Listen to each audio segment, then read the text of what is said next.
और खबरों की साथ बद्दी से आ रही बेहद अहम खबर के साथ बद्दी में 26 साल के एक युवक की सनसनीखेज हत्या का मामला सामने आया है। हत्या के बाद गड्ढे में छिपाई गई ये लाश पुलिस की गिरफ्त में हत्या का आरोपी है। आपको बताएं कि बद्दी में 26 साल के एक युवक की हत्या का मामला सामने आया। हत्या के आरोपी ने युवक की लाश अपने कमरे में ही गड्ढा खोदकर दबा दी थी। ये सनसनीखेज वारदात 6 नवंबर की बताई गई है, जब आरोपी ने मृतक युवक के साथ पहले शराब पी और फिर युवक की हत्या कर दी। लाश को अपने कमरे में ही गड्ढा खोदकर छुपा दिया। 13 नवंबर को कमरे से बदबू आने के बाद स्थानीय लोगों ने पुलिस को इसकी खबर दी, जिसके बाद पुलिस ने छानबीन की तो पता चला कि कमरे में बने गड्ढे में लाश छिपाई गई है। लाश को पुलिस ने गड्ढे से निकालकर पोस्टमार्टम के लिए भेजा।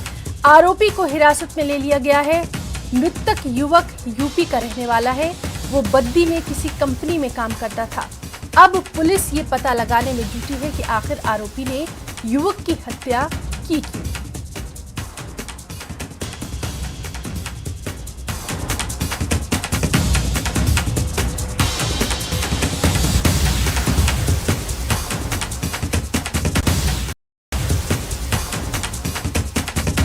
और एक और अहम खबर आपको दे दें, रामपुर में निजी गाड़ी में ईवीएम ले जाने के ताल्लुक से है, जिसमें चुनाव आयोग ने बड़ी कार्रवाई करते हुए 6 कर्मचारियों को सस्पेंड कर दिया है।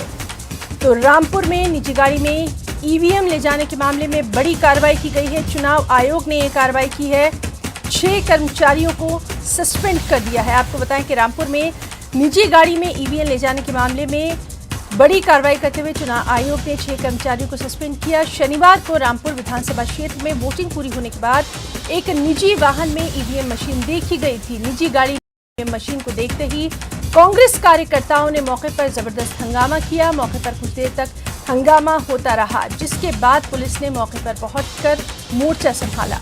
हिमाचल कांग्रेस ने मामले की शिकायत चुनाव आयोग से की थी। इसी मामले में कांग्रेस की शिकायत पर चुनाव आयोग ने कड़ी कार्रवाई करते हुए 6 कर्मचारियों को सस्पेंड कर दिया है।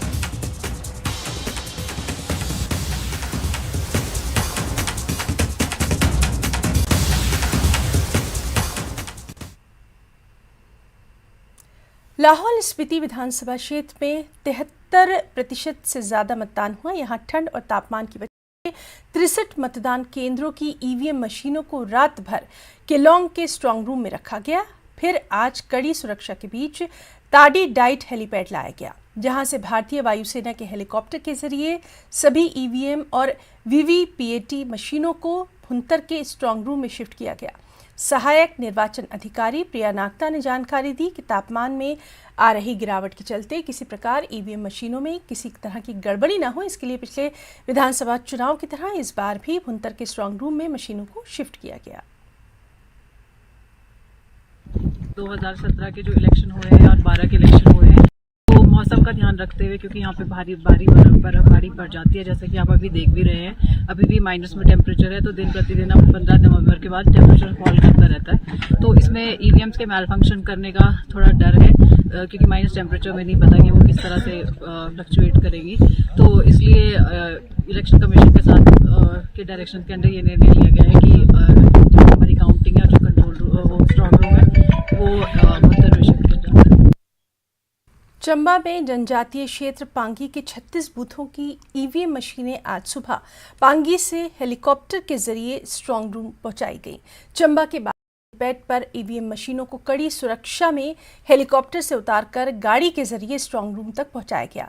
आपको बता दें कि जनजातीय क्षेत्र पांगी जो विधानसभा क्षेत्र भरमौर के अंतर्गत आता है, वहां पर 36 पोलिंग बूथ बनाए गए थे। साथ ही वहां पर 16 रिजर्व ईवीएम मशीनें प्रशासन द्वारा भेजी गई थी। साथ ही 5 ईवीएम मशीनें लोगों को डिमॉन्स्ट्रेशन के लिए भेजी गई थी। वो सभी मशीनें आज कड़ी सुरक्षा में चंबा पहुंचा दी गई हैं। अब 8 दिसंबर को चंबा जिले की 5 विधानसभा क्षेत्रों की मतगणना का कार्य चंबा के सरौल में होगा।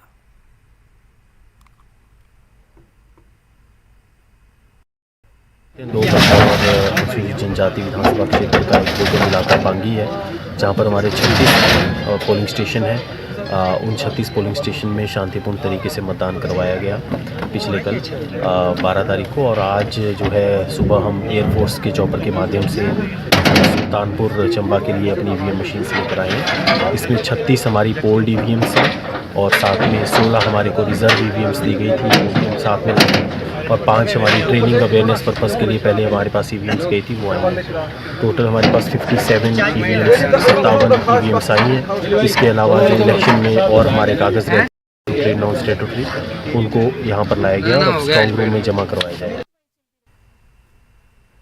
मतदान के बाद सभी प्रत्याशी रिलैक्स मूड में नजर आ रहे हैं, लेकिन दुनिया के सबसे बड़े लोकतंत्र की एक मिसाल लाहौल स्पीति में देखने को मिली, जहां मतदान के बाद बीजेपी और कांग्रेस पार्टी के उम्मीदवार चाय पर चर्चा करते नजर आए। तस्वीरों में आप देख सकते हैं कि कांग्रेस पार्टी के उम्मीदवार रवि ठाकुर और बीजेपी उम्मीदवार रामलाल मारकंडा एक साथ चाय पर चर्चा कर रहे हैं।